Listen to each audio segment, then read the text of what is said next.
आशा करता हूं आप सब बहुत अच्छे होंगे। मेरा नाम है सिद्धांत अग्निहोत्री। स्टडी ग्लोस पे आपका बहुत बहुत स्वागत है। पाकिस्तान में एक बहुत बड़ी क्राइसिस हो गई है।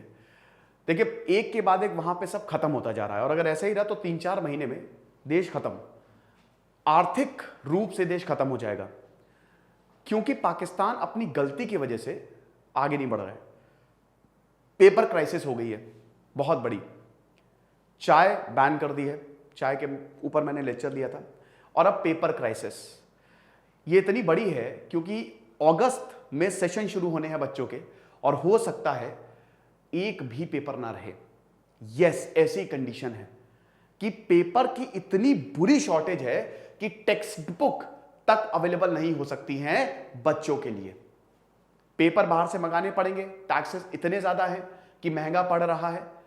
जो पेपर आ रहे हैं इस समय उसकी क्वालिटी इतनी कम है, 200 गुना ज्यादा पैसा देना पड़ रहा है पेपर के लिए और उसकी क्वालिटी भी इंफीरियर है, क्वालिटी भी बहुत ज्यादा कम है। 1 किलोग्राम ऑफ पेपर 100 रुपए का, डॉक्टर केसर बंगाली ने बोला है।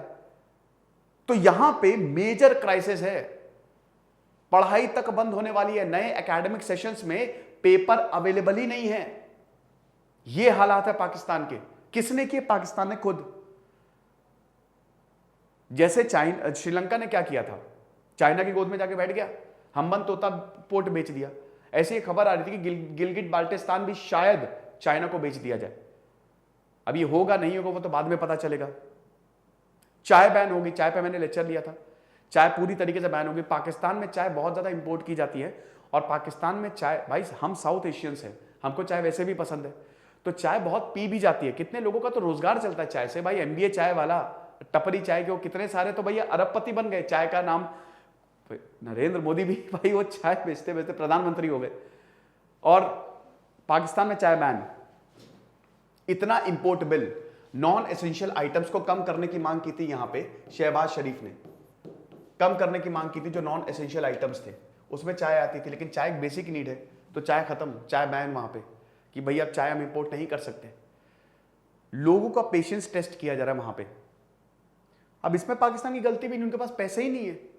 उनके फॉरेन एक्सचेंज रिजर्व्स लगातार गिरते जा रहे हैं। आईएमएफ लोन दे नहीं रहा है। आईएमएफ लोन कैसे देगा भाई? आईएमएफ, वर्ल्ड बैंक अमेरिका से चलते हैं।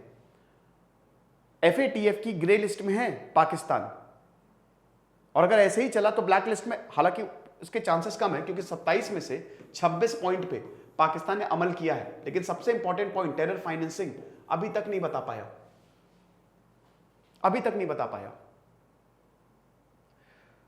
अभी मैंने थोड़ी देर पहले लेक्चर लिया था, साजिद मीर, पाकिस्तान ने बोला था मास्टरमाइंड था ये 26/11 हमले का और भी बहुत सारे हमले का। पाकिस्तान ने बोला मर गया है, खत्म हो गया है। और अभी अमेरिका ने उस पर $5 मिलियन का इनाम भी रखा था, क्योंकि जो 26/11 में 166 लोगों की मौत हुई थी उसमें 5 अमेरिकन भी थे।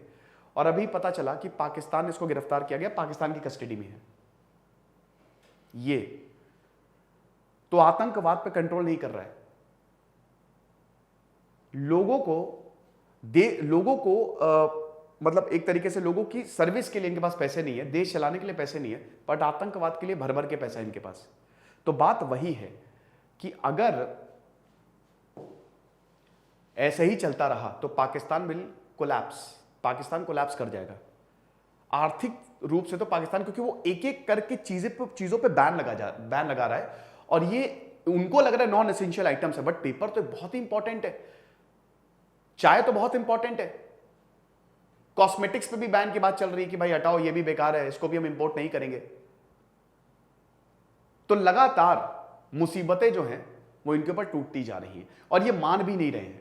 आईएमएफ ने शर्त रखी है कि भैया तुमको टैक्स कट करने पड़ेंगे, तुमको जो फर्जी में सब्सिडीज देते हो वो सब बंद करनी पड़ेगी, अपना खर्चा कम करना पड़ेगा। बहुत कुछ कर लिया पाकिस्तान ने, लेकिन सब फेल। एक और चीज, 235 रुपए लीटर है पाकिस्तान में तेल का प्राइस। ऑयल 24 रुपए अभी बढ़ाया था पिछले हफ्ते, रिकॉर्ड हाई।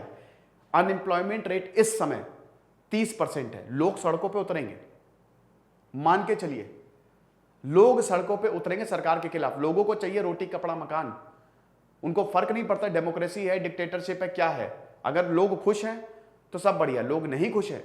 दुनिया वैसे एक बहुत ही इस समय बहुत ही खतरनाक हालातों से जूझ रहा है। 28 साल बाद फेडरल रिजर्व्स, भाई जो अमेरिका का बैंक है, उसने अपने रेट्स बढ़ाए 28 साल बाद। भारत से भी ब्लैक स्वान इवेंट की आरबीआई ने बात की थी। भारत में भी यह खतरा है कि लाखों करोड़ रुपए जा सकते हैं, और दुनिया में भी जगह जगह स्टॉक मार्केट क्रैश हो रहे हैं। अच्छा साइन नहीं है। भारत बच जाएगा, परेशान मत होइए, भारत बच जाएगा। हालांकि अगर आप चाहेंगे तो मुझे कमेंट बॉक्स में बताइए, आर्थिक मंदी पे अगर आप चाहेंगे तो मैं लेक्चर ले लूंगा, लेकिन भारत, इंडिया विल सर्वाइव। उसका रीजन अलग है, उस पर हम कल बात करेंगे, ठीक है। तो ये हिसाब किताब है। पाकिस्तान में मेजर क्राइसिस आ गई है, मेजर क्राइसिस, और अभी तो ये शुरुआत है। पढ़ने के लिए किताबें नहीं होंगी, कॉपियां नहीं होंगी, अभी देखिए क्या क्या और बैन होता है।